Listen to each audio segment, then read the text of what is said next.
கோபிகா ஜீவனஸ்மரணம் கோவிந்தா கோவிந்தா. ஸ்ரீ ருக்மிணி கிருஷ்ணா விஜயத்தே.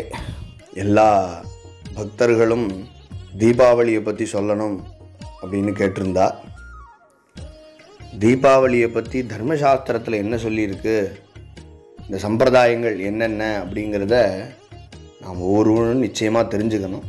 ஏதோ தீபாவளின்னா காத்தால எழுந்திருந்து ஸ்நானம் பண்ணுறது, பலகாரங்களை சாப்பிட்றது, டிவி பார்க்கறது அப்படிங்கிறது தீபாவளிக்கு முக்கியம் இல்லை. தீபாவளி அப்படின்னா என்ன அப்படிங்கிறத முதல்ல தெரிஞ்சுக்கணும். நம்ம தர்மசாஸ்திரப்படி அதற்கு நரக சதுர்தசி ஸ்நானம் அப்படின்னு பேர். இந்த நரக சதுர்தசி ஸ்நானத்தை பொதுவாக பெரியோர்கள் எல்லாம் வாழ்த்துக்கள் சொல்லும் பொழுது தீபாவளி வாழ்த்துக்கள்னு சொல்லாமல் கங்கா ஸ்நானம் ஆச்சான்னு தான் கேட்பா. ஏன் அப்படின்னா, அன்றைய தினம் கங்கா தேவி நம்மளுடைய ஆற்றுல வெந்நீர் குண்டானில் வெந்நீர் போட்டால் அந்த வெந்நீரில் கங்கையினுடைய அந்த சாநித்தியம் வந்துடும் அப்படின்னு சாஸ்திரங்களில் சொல்கிறத தான் பெரியவா சொல்கிறா. அதுவும் இந்த வருஷம் 3ஆம் தேதி அன்னைக்கு சீக்கிரமாகவே சதுர்தசி வந்துடுறது. அந்த நரக சதுர்தசி ஸ்நானம் ரொம்ப முக்கியம். இந்த தீபாவளி அன்று காத்தால நாம் சதுர்தசிக்குள்ளே ஸ்நானம் பண்ணினா ரொம்ப விசேஷம். அது காத்தால 4-4:30க்குள்ளே ஸ்நானம் பண்ணிடணும் அப்படிங்கிறது தான். ஸ்நானம் பண்ணும் பொழுதே அந்த தைலத்தை சுகந்த தைலமாக ஆக்கணும் அப்படின்னு சொல்கிறது.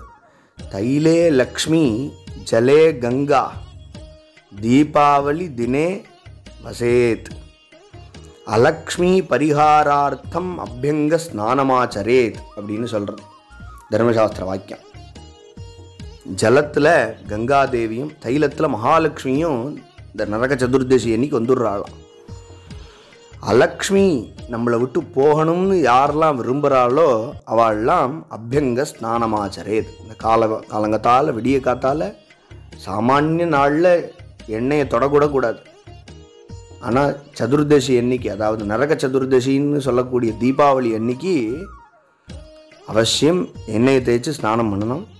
தத ஆபரணம் வஸ்திரம் தாரயேது சர்வசம்பதா. அன்றைக்கி புது வஸ்திரம் புது ஆபரணங்கள்லாம் எல்லாரும் புதுசாக போட்டுண்டு ஒருத்தருக்கு சந்தோஷமாக இருக்கும் பொழுது நமக்கு சர்வ சம்பத்தும் வந்துடும் அப்படின்னு தர்மசாஸ்திரம் சொல்கிறது.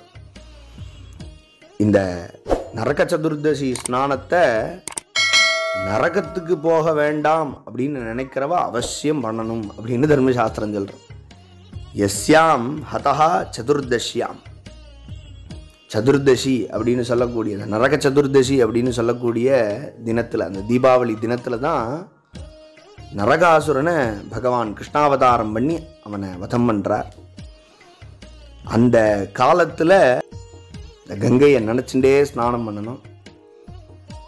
சில பேர் பெரியவாள்லாம் வெந்நீர் போட்டு அதை பூஜா கிரகத்தில் கொண்டு வந்து வச்சு அந்த வெந்நீருக்கு கங்கா பூஜையே பண்ணுவா. மங்களமான திரவியங்களெல்லாம் சேர்த்து எண்ணெயை காய்ச்சணுமா. வெறும் எண்ணெயை நல்லெண்ணெயை தேய்ச்சி குளிக்கிறத விட சுகந்த தைலமாக தேய்ச்சி குளிக்கணும்னு தர்மசாஸ்திரம் சொல்கிறது. கிருதஞ்ச சருஷபம் தைலம் யத் தைலம் புஷ்பவாசிதம் நதோஷா பக்வதைலேஷு ஸ்நானாபியங்கேஷு நித்யஷா அப்படின்னு தர்மசாஸ்திரம் சொல்கிறது. நெய்யினாலோ கடுகுனாலோ புஷ்பங்களை போட்டோ மங்கள திரவியங்கள் எல்லாம் போட்டு எண்ணெயை காய்ச்சி நாம் அபியங்க ஸ்நானம் பண்ணினா, அதாவது எண்ணெய் தேய்ச்சி குளித்தா நமக்கு நம்மளுடைய தோஷங்கள் எல்லாம் போயிடும், பாப்பங்கள் எல்லாம் போயிடும் அப்படின்னெல்லாம் தர்மசாஸ்திரம் சொல்கிறது. அதனால சில பேர் தீபாவளி அன்னைக்கு மகாலட்சுமி பூஜையும் பண்ணுவாள். அதுவும் வடக்கெல்லாம் ரொம்ப பிரசித்தம் மகாலட்சுமி பூஜை. அது கூட சில பேர் எங்கிட்ட கேட்டால் மகாலட்சுமி பூஜை எப்படி பண்ணணும் அப்படின்னு. மகாலட்சுமி பூஜை லக்ஷ்மி குபேர பூஜை அப்படின்னு பண்ணுவாள்.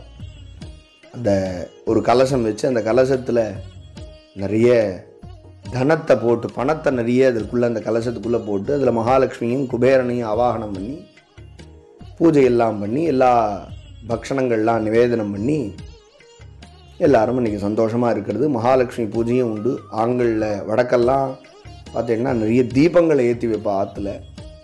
இப்படிங்கிறதெல்லாம் அன்றையனுடைய சம்பிரதாயம். யாராருக்கு என்னென்ன விஷயங்களில் ஈடுபட முடியுறதோ அந்த அளவுக்கு ஈடுபட்டு பிரதானமாக இந்த ஸ்நானத்தை விட்டுடக்கூடாது.